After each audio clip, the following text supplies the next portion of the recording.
proceedings. Yes, Which Your of the Honor. three would you avail of after... Your Honor, after... the remedies may be Patapusin mo exercised. muna kasi ako, madam, I'm sorry, Your Honor. bago ka sumagot. I'm sorry. Referring to, para hindi tayo mabalik sa problema with NBI and AMLAC kanina. Di ba? Gusto ko klaro tayo na you will be informing these agencies. Humingi kayo ng tulong kay Vice Mayor para matulungan kayo. Tama po ba yan? Hindi po, Your Honor. Kasi po nung naano po yung drugs, nung nakita po doon sa warehouse niya, mga 3 or 4 days And all other, follow the next steps towards the recovery of the property. and all other companies that were mentioned by this committee, like the Golden Sun 999, the Pullwind group of companies, the Pile Estate group of corporations, and the holding companies. Are these under the same consideration with Empire 999? The related companies are still pending investigation. We're just waiting for various certifications from other agencies so that we can issue the necessary orders. These are all interrelated. These companies have all the same incorporators as those of the Empire 999. You should have integrated the proceeding to expedite the action taken by the SEC. Will you kindly do that for the benefit of the Filipino people? SEC. Dapat consolidate nyo na yan kasi isa to eh. Nag-i-interlink sila eh. I presume that the case was not consolidated because they have different circumstances and different grounds. The revocation was issued as regards Empire 999 because we were able to already secure a certification from the different agencies that issue the various licenses that they're required to get. But the proper revocation of these different companies that I mentioned are already in the... Yes, it's already in the works. We're just waiting for the certifications as regards the other companies. And I'm going to ask you something about the process of trying to secure an application for the for a corporation. It is the practice of the SEC that once that you have applied for an application for a corporation, it is not required to appear for all those incorporators to be present on their application, and even during the lifetime of the corporation. Am I correct? Yes, Mr. Chair. It's not required. And by doing that, we are not really sure if those people who are written on the articles of incorporation are the same people who are really the owners of the corporation. Wala tayong security. Kumbaga, we are just relying on the honest to good submission of those people that they are really the owners. Tama? Kasi wala Yes, ako. Mr. Chair. Meron na akong in-apply na corporation, hindi naman ako sinabi na mag-appear sa SEC para malaman na ako talaga yung may-ari ng corporation. Wala tayong ganon, di ba? Tama? Tama? Yes, Mr. Chair. Okay. So, are there instances that the SEC denied an application of any incorporation? Nag-deny na ba kayo ng mga application? Or never kayo nag-deny ng corporation? In other words, ay lahat ng mga applicants have been approved by the SEC. Of course, Mr. Chair. We have already... Meron mga na-deny. Yes, And kung may denied mga certain na-deny, what are the reasons applications. for denial? For example, for failure to submit all the required requirements. No, ano lang yan, mga documentary submission lang yan eh. Di ba? So, meaning meron kayong dinenay na. Yes, Mr. Chair. Oh, okay. So, so saan tayo nagre-rely kung wala namang appearance yung ating mga incorporators? Kasi doon sa mga during our hearings, we have established that even nagbago tayo ng mga incorporators, hindi siya right away nag-a-appear eh. Doon siya sa ating sa GIS. Nag-a-appear pa yan at the end of the year. Di ba? So, problematic talaga yung ating application. Dahil nga nangyayari dito, hindi na nga natin nakita yung mga incorporators kapag nagpalit pa sila ng mga incorporators nila during pa at the end of the year. So, ano ang form of validation that are being employed by SEC in order to validate that these are the right people that owns that corporation? Right now, Mr. Chair, the commission is developing... No. What you are employing right now para ma-validate na lahat ng mga sinasabi ng nagtatayo ng kumpanya na ito kami yan, even without appearing on the SEC, that we are those people, mababalidate nyo na tama yung sinabit nila. Right now, Mr. Chair, we're only using the tax identification numbers and compare if they are similar or consistent.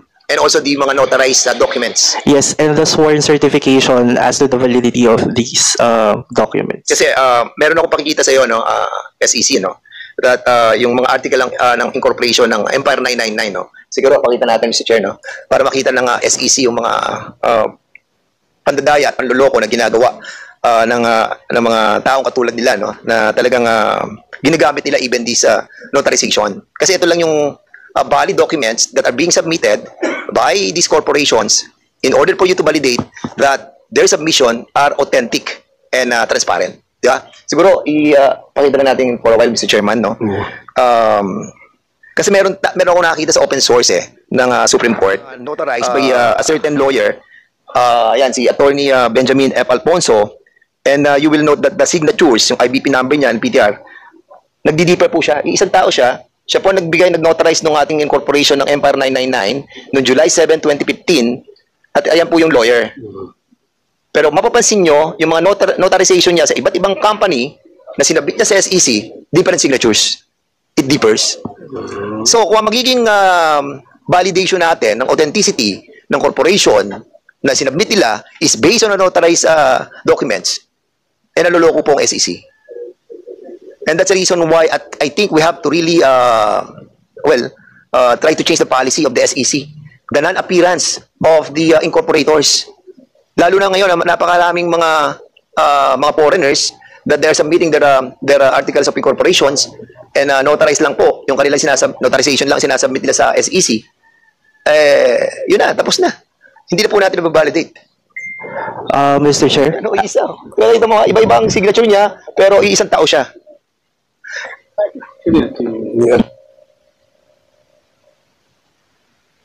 Di ba? So,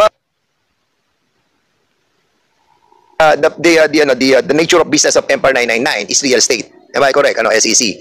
And the minimum or the capital stock for that business in accordance with the BP 68 or Republic Act 11232, sinasabi dito that yung kanilang tinatawag na authorized capital stock is all na sinabi, Chairman, 300 titles have been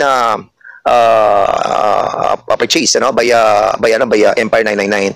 So dito pala makikita natin that the capitalization that they have induced doon po sa kanilang corporations ay highly problematic na, no? I think we need to really amend yung ating pupalisan ng SEC and to really required the incorporators to be present in the SEC.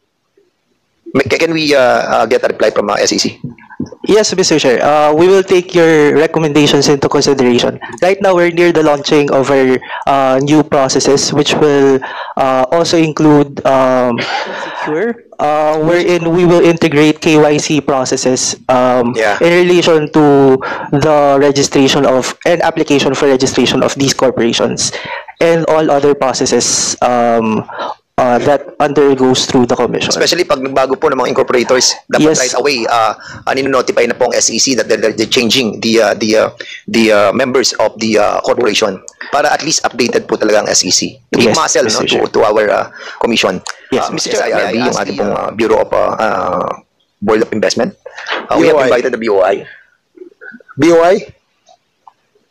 Board of Investment. Yes, because DTI yata, DTI. under DTI, we invited the BOI with regards to the special investment resident visa that were issued by them. Kasi po marami rin po tayong what we wanted to find out are those people that we mentioned, no? Ay makita po natin if the SIRB were issued to them. At the same time, when they applied for these corporations under SEC, meron din po silang, pwede rin kasi sila mag-apply sa special investment resident visa. So, kasi doon po sa SIRB, Mr. Chairman, makikita rin po natin yung mga compliance nila, yung PHSF na sinasabi, yung Personal History Statement Form, makikita natin yung history nila, and police clearance that was secured from other country of residence. So, thereby, makikita po natin yung history ng mga taong hinahanap natin, Mr. Chairman. So, meron po ba tayong BOI dito? Congressman Fernandez, we trimmed down the list of our resource persons to accommodate the others that will be appearing today for the first time. All right. So, but we have been constantly inviting them in all our 7 hearings, and they have been attending. Okay, thank you so much, Mr. Chair. Iyan ko na lang, sa ano na lang, PRA, I saw the PRA andito. Attorney, Jerome Castro, briefly, kasi Sure, sa position good paper afternoon. that we have gotten, no, dito po sa mga number of mga nagre-retire na mga foreigners, no, na pinipili ang ating bansa, na magbigyan natin po sila ng tinatawag po nating what do you call this, the Special Residence Retirement Visa, yung ating pong SRRB, no? Yes, Mr. Chair. Right. Dito sa mga position paper that you have submitted to us, yung age bracket nila na 35 to 39 years old, meron na po tayong inisyuhan ng mga Chinese nationals na 175 na binigyan po natin sila ng Special Resident Retirees Visa. Yung po bang 35 to 39 years old, ano po ba yun? Allowed to have a retirement visa? Mr. Chair. Yes, sir. Your Honor. During 1993, it was allowed. However, last 2021, it was raised to 40 years old, Your Honor. So, 1993, 250, if I may. Sorry. 250. Sorry, Your Honor. 2021. 2021, 50.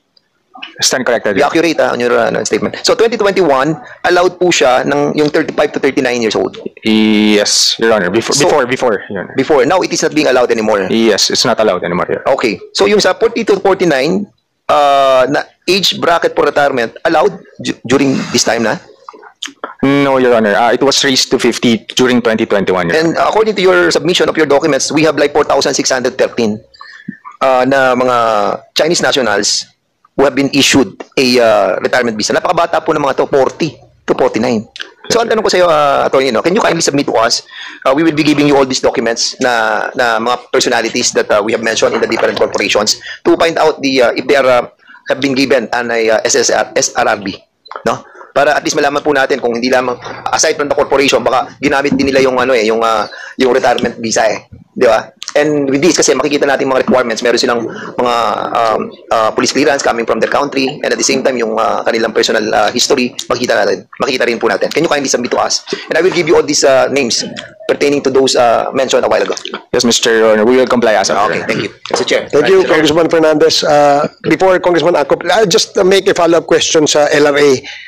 Considering that the Empire 999 business registration has already been revoked, so LRA, anong next step ninyo dun sa mga properties na pwede bang i-annotate nyo na na-revoke na yung registration ni Empire 999? Your Honor, if there is already a complaint filed, then we can immediately annotate the No, notice there of is already a revocation of the business license ni Empire 999. And some of the properties are owned by this corporation. So with the recent revocation of the business registration ni Empire, hindi ba dapat questionable, lagyan na rin ng annotation yung kanilang mga property? Well, Your Honor, we will be awaiting the request of the SEC and we will consider the request. So SEC, you heard that. So it will come from you. You have to inform the LRA so that the properties registered under the name of Empire 999, which just recently is not anymore in existence, pwede mo nang i-inform sila para magkaroon ng annotation. As regards the annotation, Mr. Chair, our commitment was to provide the copies of the revocation and endorse such to the proper offices. But as regards the request for annotation, we believe that it's not within our jurisdiction. But yes. of course, we will endorse. Now, what I'm saying is that it will start from you. Now that you have already revoked the registration of Empire 999, please inform LRA so that LRA can take proper action. They can probably put some annotation in the properties registered under the name of Empire 999. Is that correct, LRA? Yes, Your Honor. Okay, so kasi baka may magtuturoan kayo ay hindi pa namin natatanggap sa SEC Sabihin naman ni SEC kasi hindi namin alam kung ano yung mga properties Yes, Mr. Chair. But for the information of the committee, this is also posted in the website of the commission, so anyone can easily access the order of revocation that we have issued. I agree, but do you honestly believe that without letting them know that there is already a revocation, they would know that? Of course, we will initiate the That's what I want to hear from you. steps. Thank you, SEC. Salamat. Congressman Acop. Following, Is that related to the... yes, SEC and But I will leave to Chairman Ako. Okay, so with the indulgence of Congressman Flores, Congressman Akop, you're recognized. yung LRA, hindi ba tatlo lang ang action na pwede niyong gawin? Ano ba ang, yung sa tanong po ni Chairman Barbers, ano po ang susunod na gagawin po ninyo? Your Honor, we can only annotate the request of the SEC that the corporate personality of Empire 999 has already been revoked, so that it will be a notice on our part in the event that there will be transaction respecting the properties owned by Empire 999. Number two, Your Honor, if there's already a complaint for a cheat filed by OSG, we can also annotate a notice of lease pendants. Madam, kasi as far as I know, you only have 3 actions. Number 1 is file a notice of lease pendants, Yes, Your Honor. a freeze order, and escheat proceedings. Yes, Which Your of the Honor. 3 would you avail of after... Your Honor, the remedies may be Tapusin mo exercised. muna kasi ako, madam, I'm sorry, Your Honor. bago ka sumagot. I'm sorry. Kasi after the revelation of SEC na na-cancel na yung registration na nila, would that be enough for you to go to either lease pendants, freeze order, Yes, there or is a escheat request filed by the government agency concerned. In this particular case, the SEC, the AMLAC, and the OSG. the SEC and the AMLAC AMLAC and OSG, Your Honor. and OSG. Yes, Your Honor. Concurrent yung tatlo na yun. Yes, Your Honor. We Okay. can avail those remedies concurrently. Please, clear po tayo doon. Now, may I go to PRA. In the last hearing, ang sabi po nyo, since 1985, 41,222 principal retirees have received visas since 1985, with a significant number being Chinese. Would you agree with were you the representative of PRA then, in the last June 19 meeting or hearing? I was there, Your Honor, but I'm not the one who answered you. Yes, but would you agree with the data presented by your representative then? Yes, Your Honor. I think it was Your Honor. Ang sinabi niya, on record, Ito ba? PRA highlighted data as showing 41,222 principal retirees having received visas since 1985, with a significant number being Chinese nationals. Yes, Your Honor. I think it was generated May 2024, if my recollection serves me right, Your Honor. So since 1985, 41,000, Yes, Your Honor. and most That of them was- Chinese. Yes, Your Honor. Now, this would include yung age bracket of 35 years. Kasi nabago lang ito noong 2021, sabi po ninyo, it was raised to 50 years old. Yes, Your Honor. Tama? Yes, Your Honor. Now, if I may I request that you give us a copy or a list of Chinese nationals availing of this protocol to acquire visa from 2016 up to the present. Yes, Your Honor. We will provide the data, Your Honor. Yes, yung from 2016 up to 2024. Yes, sir. I will check if I already have the documents. I will submit now. But if there's none, we will submit it as That's it, from 2016 to 2024. Chinese nationals only. Yes, for Chinese nationals. Yes, sir. Who availed of this process of acquiring a visa. Yes, sir. We will comply. Thank you, Mr. Chair. Thank you, Congressman Akop. Congressman Flores. Thank you, Mr. Chair. Balikan ko lang si SEC. SEC, you kept repeating kanina that you will be coordinating with the relevant agencies. No? And all you've been saying is relevant agencies. May we know who are these relevant agencies that you're referring to para hindi tayo mabalik sa problema with NBI and AMLAC kanina? Diba? Gusto ko klaro tayo na you will be informing these agencies.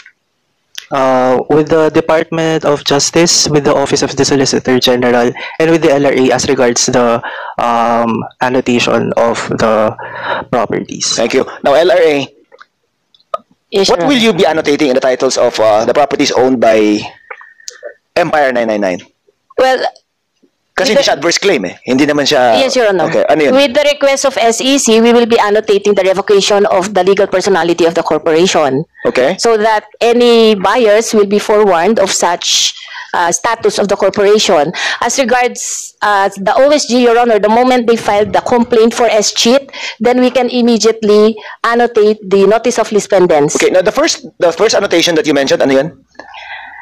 The revocation of Revocation. the corporate. But that will not be annotated in the titles, It will correct? be annotated, It will Your be. Honor. Yes, Okay, Your so that Honor. will forewarn any future buyers Yes, Your of Honor. the properties. Yes, Your Okay. Honor. Now, so that is after the notification issued by the SEC. Yes, Your Honor. Okay, so klaro tayo ha? Yes, Kasi Your Honor. babalikan namin kayo. Provided, Your Honor, that they will specify in the request the particular title numbers, which we will provide them. Oh, you provide them. Okay, kasi Mr. Chair, ayaw ko balik yung problema, magtuturuan na naman sila later on na, di ba, this should have been done, that should have been done, or something like that. Para nandito na tayong lahat. And SEC is aware, you are aware that you will be doing all these things. Tama? Yes, Your Honor. Okay, SEC, okay? We confirm, Mr. Chair. Okay, thank you, Mr. Chair. Thank you, Congressman Flores. So, is the Vice Mayor, ano ang pangalan ng Vice Mayor? Vice Mayor Seron. Si Vice Mayor Seron ba nandito?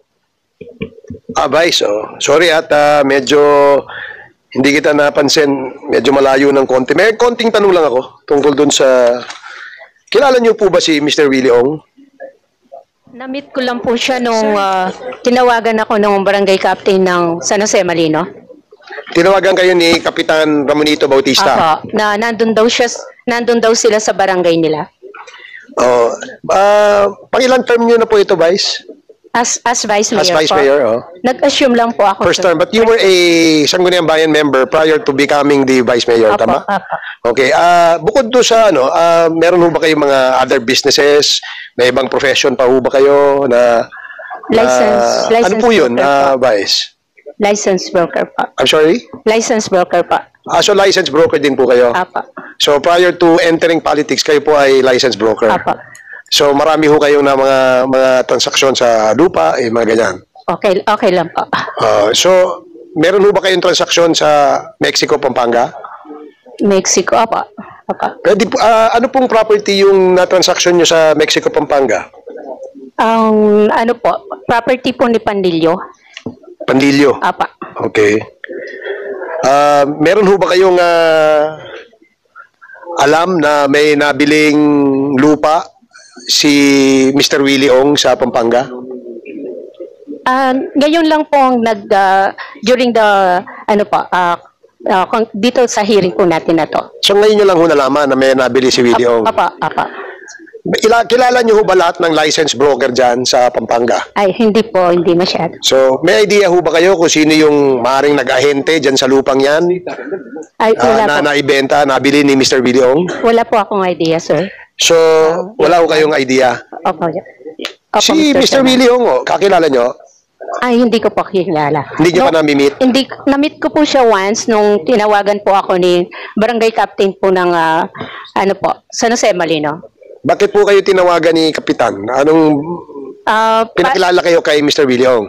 Hindi po, kasi that time po, di ba, nagkakaroon na po ng problem. So, kasi si Kapitan po nagpapa-advise din po kasi sa akin. So, nung tinawagan niya ako, nandun po sabi niya si Willie Ong. Pero first time ko lang po yun nakita sa Yun yung first time na kung saan kasama niyo si Kapitan?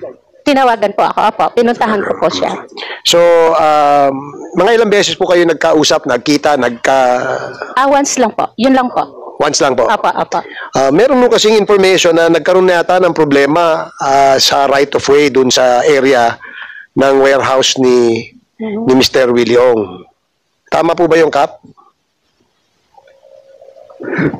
Opo, yung pong likod ng warehouse. Okay, so nagkaroon ng problema dun sa right of way at base sa aming impormasyon, humingi kayo ng tulong kay Vice Mayor para matulungan kayo. Tama po ba yan? Hindi po, Your Honor, kasi po nung naano po yung drugs, nung nakita po dun sa warehouse niya, mga 3 or 4 days po tinawagan ako ng secretary ni Willie Ong. Doon po sila nagipag-meet. Nagko-consulta po ako kay Vice na yun po, inaano po nila yung mga documents nila na nakalist daw po yung warehouse, na taga-China yung... Kap, pupunta ho tayo dyan. Yung tanong ko lang may problema sa right of way. Hindi yung po pong ba? right of way dun sa likod, kasi po, yung barangay ko, meron pong daan na maliit doon na access road papuntang main road. Sinasakop po niya lahat yung road. Pag sinakop po niya, halos 2 meters na lang, hindi na po makakadaan ng Pero sa titulo, sa kanya ho yung road na yon. as per survey po ng result, sa kanya po daw, napakiusapan ko po yung engineer niya na umatras ng konti. Bumayag naman po. So bali nakiusap kayo kay Mr. Ong, nabigyan kayo ng daan, yung right of way dun sa likod ng kanyang warehouse. Opo, para po may daan yung isang purok ko sa yung purok. Para ma-access ng tao. Opo. Ano naman yung kinalaman ni Vice doon? Bakit nyo isinangguni kay Vice Mayor yun? Hindi ko po sinangguni. Sinangguni ko po yung tumawag sa akin yung secretary na may pinapakita silang list ng warehouse doon po sa nakuhanan ng drugs. So sumangguni ho kayo kay Vice Mayor nung na-discover na yung drugs doon sa warehouse ni Mr. Willie Ong. Opo, nakipagbit po sila sa bahay ko, kasama niya yung secretary, tapos may pinapakita po silang sulat, Chinese character po, hindi na maintindihan. Ang sabi ko na lang po sa kanya na pupunta na lang kung may investigasyon. Okay. Sabi po nila pupunta, ngayon hindi man po Sige hindi po. pupunta. Do you confirm that, Vice, na yun ho ang nangyari? Opo, Your Honor. So nakita nyo rin ho yung dokumentong pinapakita ni Mr. Ong sa inyo? Nakita po namin, kaya lang hindi po namin maintindihan kasi nga po, Chinese character. Chinese character. Opo. Hindi ba panlilin lang yun? Makitaan kayo ng dokumento at sinasabi nila, paano nyo nalaman na sublease contract yun? Vice, sorry. Paano nyo po nalaman na ito ay isang kontrata na kung saan pinalis niya yung warehouse na yun? May pinapakita po kasi silang document na Chinese character, pero yung contract of lease po, ano po siya, nababasa naman siya, hindi po siya Chinese character. Kaya kayo nagkaroon ng idea na ito ay... Contract of lease. Okay, na ito ay lease contract. Lease contract. Nabanggit po ba ni Willie Ong kung kanino niya pinapalis yung warehouse? Kung anong pangalan o kumpanya? Hindi ko po matandaan nun eh. So, pinakita lang po yung lease contract nun. Wala ko kayo nabasa doon kung kanino niya pinapalis? Hindi ko na po matandaan. Si Kapitan Kayakap, meron mo pa kayo Pero po siya natatandaan? po yung naglilis, tapos as per nila, na yung 100,000 po ata per month yung list, yung renta. Okay. So, yun ang pagkakasabi po niya sa inyo. Does the NBI know that? Na yung warehouse owned by Willie Ong was subleased to another? Alam niyo po ba yan? It's not sublease, Mr. Chairman. There's a contract of lease. So, contract of lease, Empire 999 and? Wen Lishi. Ano? Wen Lishi. Wen Lishi. Is this Wen Lishi the same as, ano yung isang Chinese name? Wen Liche. Yan. Is it the same? So, these are two different persons. We're gonna look into it, Mr. Chairman. Kanina kasi... Because that information was just provided by Colonel Acerto. So now you heard Colonel Acerto earlier, no? So according to him, if I recall it correctly, different person si Alan, ano yun? Alan Lin, Alan C, Lim, yung sinasabi mo Chinese name, Ling Xiong, at saka yung isa yung Wen Lichi. Wen Lichen, no? So these are four different persons. Base sa inyong investigation. We just heard the information provided by Colonel Acerto. We're looking into it, Mr. Chairman, but as far as we know, Wen Lishi, we're not sure if it's the same guy. So, I think we have to verify that kasi ang daming masyadong pangalan. Kanina nga, we had an issue on the question raised by Congresswoman Luistro that how can a Chinese here in the country have 2 or 3 or more names, no? So I think that's isa dapat na natin, especially if they're involved in this kinds of illicit transactions. So sige, thank you NBI. So Vice, sa pagkakatanda mo, 2 beses lang ko kayo nagkita ni Mr. Ong, Willie Ong. Once lang po, Your Honor. Ito yung araw na tinawagan kayo ni Kapitan. Opo, yun lang po. So, hindi rin nyo kilala kung sino yung nag-ahente ng lupa pagbenta sa kanya? Hindi ko po kilala eh. Okay. Opo. Sige. Okay, thank you, Okay, thank you po. Vice. Thank you Salamat. Congressman Paduano. Follow up lang po dun sa kay Kapitan. Kasi nabanggit mo na rin yung kay Vice at saka yung kay Kapitan. Kapitan, bakit of all people, bakit si Vice? Your Honor, kasi po si Vice, 1 kilometro lang po yung bahay nila sa amin. Isang barangay lang po. Isang barangay kayo? Opo. Ay, nagtataka lang ako, bakit hindi kay Mayor, bakit si Vice? Yun lang po ang naisip kong kasi yung secretary, parang ang sabi po niya, sandali lang kasi papakita lang. Natandaan mo na kung sino yung pangalan ng secretary? Hindi ko pa po natandaan.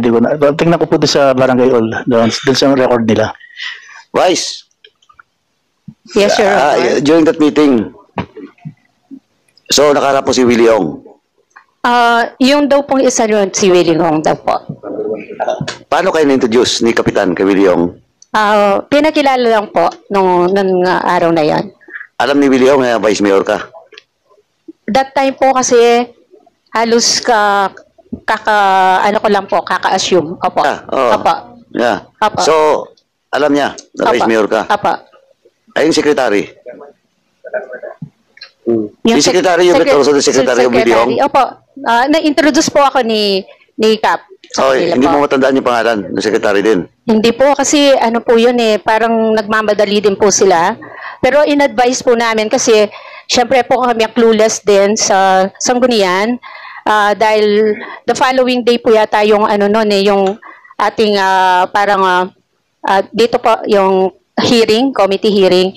So sinisure ko lang po kung talagang Empire 999 talaga yung involved na company. Kasi sa Sangguniang Bayan po kasi wala po siyang record. So pagkatanggap ko po kasi dun sa invitation, talagang nag-search na po kami sa Sanggunian. So wala po talagang record ang Empire 999 sa Sanggunian po. Walang record sa Sangguniang Bayan po. Sanggunian? Apo. Ay sa assessors? Hindi ko po alam sa assessors. Di ba Empire 999 sa property?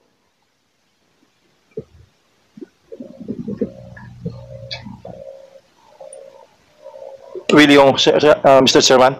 Willie Ong po. Willie Ong. Empire 999 wala? Dati po yung Empire 999 kay Willie Ong po yun. Tapos, hindi. Meron po siya sa nakapangalan sa Lakeshore. Empire 999 meron? Opo. Meron? Opo, Empire 999. Oh, Vice, meron pala Sorry? Your Honor, sa Sanggunian po, wala po. Meron. Hindi nyo alam. Okay. Kap, di ba nagtatawagan kayo ng ng sekretary ni Willie Ong? Your Honor, yung po after po na tuklas yung drugs, tinawagan po ako noon na meron silang hawak na list po, yung pinapakita nila. So do you have the number? Meron po akong number sa kanya kaso hindi na nagre-ring. Ano? Hindi na po nagre-ring. Anong nakalagay doon sa phone name ng number na yon? Tingnan ko po kung... Ano pangalan ng secretary?